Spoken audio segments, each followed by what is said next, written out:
Morning all of you. I hope you all are fine. So today we are going to do some questions for SSSB TGT Political Science, and these questions are for paper 1. These are the question of general awareness, and the topic today will be world geography. Okay, so first question is, which of the following nation is the smallest neighbor of India in terms of area? तो जैसा कि हम देख सकते हैं कि ये हमारा कंट्री है इंडिया. ओके, हमारे 7 कंट्रीज हैं जो बाउंड्री टच करते हैं लैंड से, प्लस 2 कंट्रीज ऐसे हैं जिनकी मैरीटाइम बाउंड्री हमसे टच करती है. पहले हम 7 कंट्रीज देख लेते हैं. एक तो पाकिस्तान हो गया है, ओके, इधर चाइना, देन इधर बांग्लादेश हो गया है, और इधर छोटी सी बाउंड्री अफगानिस्तान की टच करती है, तो 4 कंट्रीज हो गए हैं. और इधर हमारा म्यांमार कंट्री है जो हमारे नॉर्थ ईस्ट स्टेट से टच करता है, एंड इधर यूपी से जो टच कर रहा है ये हो गया नेपाल. तो हमारी कंट्री हो गए 4, 5, 6. यहाँ सिक्किम के ऊपर जो है भूटान. तो 7 कंट्रीज हो गए हमारे, प्लस 2 कंट्रीज जो मैरीटाइम बाउंड्री टच कर रही है पानी से. ये हो गया श्रीलंका, और इधर ये हो गया मालदीव्स. ओके, तो ये पूछ रहा है कि स्मॉलेस्ट नेबर कौन सा है. तो अगर देखें तो नेपाल, बांग्लादेश, अफगानिस्तान, तो इसमें तो स्मॉलेस्ट सबसे मालदीव्स ही होगा. नेपाल की एटलीस्ट 1750 हमारी किलोमीटर बाउंड्री टच करती है, और बांग्लादेश तो सबसे बड़ा कंट्री है जो हमारे नेबर में है, जिससे हमारी बाउंड्री टच होती है. बांग्लादेश की बाउंड्री 4096.7 किलोमीटर है, और अफगानिस्तान की बहुत कम टच होती है boundary, but 106 kilometre boundary touch होती है. ओके, तो सबसे छोटा नेबर की बात करें तो मालदीव्स है. So I hope this is clear to you. Now we move on to question number 2. The greatest delta of the world formed by.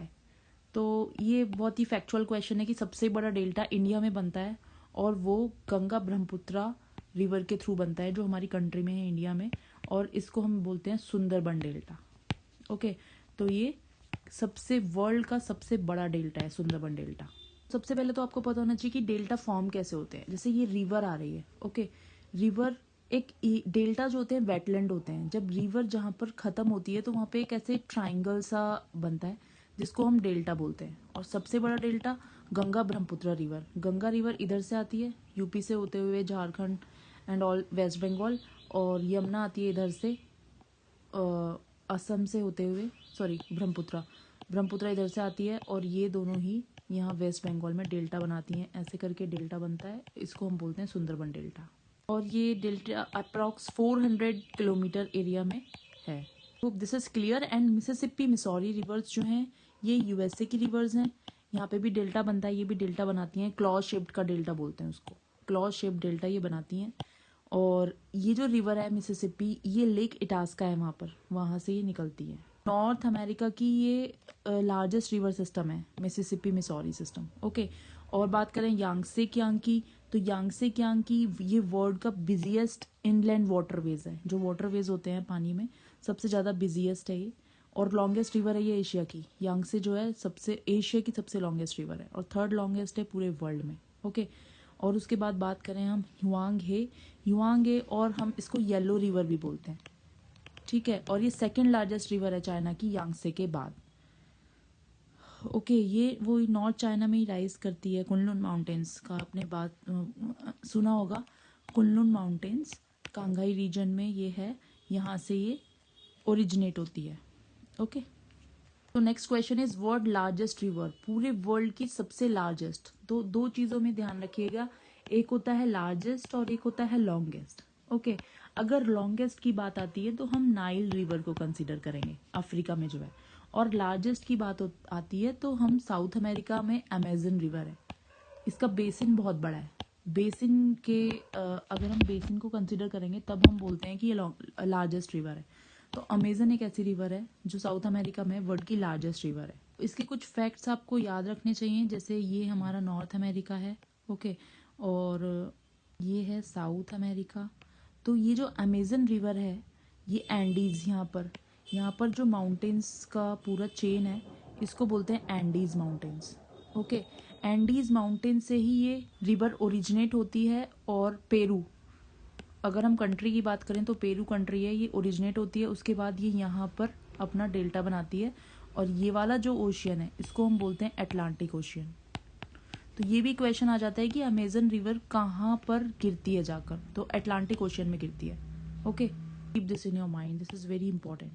Now we move on to question number 4, identify the correct statement. Weather is a transient state of atmosphere. ये बिल्कुल statement ठीक है कि weather एक transient state है atmosphere की जो change होता रहता है। ऑब्वियसली जब हम वेदर की बात करते हैं, देखते हैं अभी। And second is climate. Climate is the average of weather condition over a relatively long season. ये भी ठीक है। वेदर एक ट्रांजिएंट स्टेट है एटमॉस्फेयर की। जब हम वेदर की बात करते हैं तो हम बात करते हैं कि डे टू डे वेदर, आज का वेदर कैसा है, कल का कैसा है, सुबह का कैसा है, शाम का कैसा है। तो बहुत चेंजिंग है। जैसे सुबह को हम देखते हैं कि टेम्परेचर बहुत कम होता है, ठंडी होती है। दोपहर तक आते आते जो टेम्परेचर है वो गर्म होने लगता है। इसी तरीके से जब हम क्लाइमेट की बात करते हैं तो वो एवरेज है वेदर कंडीशंस का। बिल्कुल, जब हम क्लाइमेट की बात करते हैं तो हम 30 ईयर्स का टेम्परेचर का एवरेज लेते हैं और उस एवरेज से हम कंसिडर करते हैं कि यहाँ इस एरिया की क्लाइमेटिक कंडीशंस कैसी हैं। तो ऑब्वियसली हम लॉन्ग सीजन की ले रहे हैं। जैसे हम कहते हैं कि इंडिया का क्लाइमेटिक सीजन जो है, क्लाइमेटिक सिस्टम जो है वो मानसून टाइप है। तो यहाँ पे मौसम में विंटर्स भी आती हैं, गर्मियाँ भी आती हैं और उसके साथ साथ मानसून रेनी सीजन भी होता है, जून वाला। ठीक है, तो क्लाइमेट हम एवरेज लेते हैं 30 साल का। क्लाइमेट के अंदर हम बहुत सारी चीज़ों को कंसीडर करते हैं, जैसे टेम्परेचर हो गया लैंड का, ओशियन का, सैलिनिटी कितनी है ओशियन की, ओके, मॉइस्चर हम देखते हैं। फिर हम देखते हैं विंड का डायरेक्शन हम देखते हैं, करंट्स, ये जो करंट्स होते हैं, ये नदियों में जो करंट्स होते हैं ओशियन करंट्स कहते हैं। तो ये सब चीज़ें कंसीडर करते हैं तब हम क्लाइमेट बताते हैं किसी भी एरिया का। तो क्लाइमेट एवरेज है, बिल्कुल सही है। तो दोनों ही स्टेटमेंट इसके सही हैं। Okay, now we move on to question number 5 and this is the last question. Thorny bushes are found in the region. Thorny कांटेदार बुशेज, ऑब्वियसली ये ड्राई डेजर्ट में मिलेंगी। थॉर्नी बुशेज की जब हम बात करते हैं तो ये हमें कहाँ मिलेंगी, डेजर्ट एरिया में। डेजर्ट एरिया वो है जहाँ पे वर्षा, जो रेनफॉल है 50 से 70 सेंटीमीटर से कम होती है। ओके, और ये जो थॉर्नी फॉरेस्ट हैं ये हमें कहाँ कहाँ मिलेंगे, जैसे गुजरात हो गया, राजस्थान हो गया, मध्य प्रदेश, छत्तीसगढ़, उत्तर प्रदेश, हरियाणा। ठीक है, आपने सुना होगा इसमें पाम ट्रीज, जैसे हम डेजर्ट एरिया में देखते हैं तो पाम ट्रीज होते हैं, खजूर के पेड़ होते हैं, है ना। एकाकियास बोलते हैं उसको, यूफॉर्बिस और कैक्टाई, ये जो कैक्टस वगैरह ये सब मेन प्लांट्स वहाँ पर मिलते हैं। ठीक है, और बुशेस जो है ये अपनी लीव्स शेड करती हैं सीजनली, जिससे कि वाटर लॉस को अवॉइड किया जा सके। और इनकी जो लीव्स होती हैं, जो पत्तियां होती हैं, वो भी मॉडिफाइड होती हैं, थॉर्न्स। जब भी तो इनमें कांटे होते हैं, वो पत्तियां ही हैं, इनकी जो कांटे हैं वो इनकी पत्तियां हैं, लेकिन वो मॉडिफाइड फॉर्म में है, ट्रांसपिरेशन को मिनिमम करने के लिए। This is all for today and I hope you have like this session, and if you are liking it, please share, support and subscribe to my channel, and best wishes for your TGT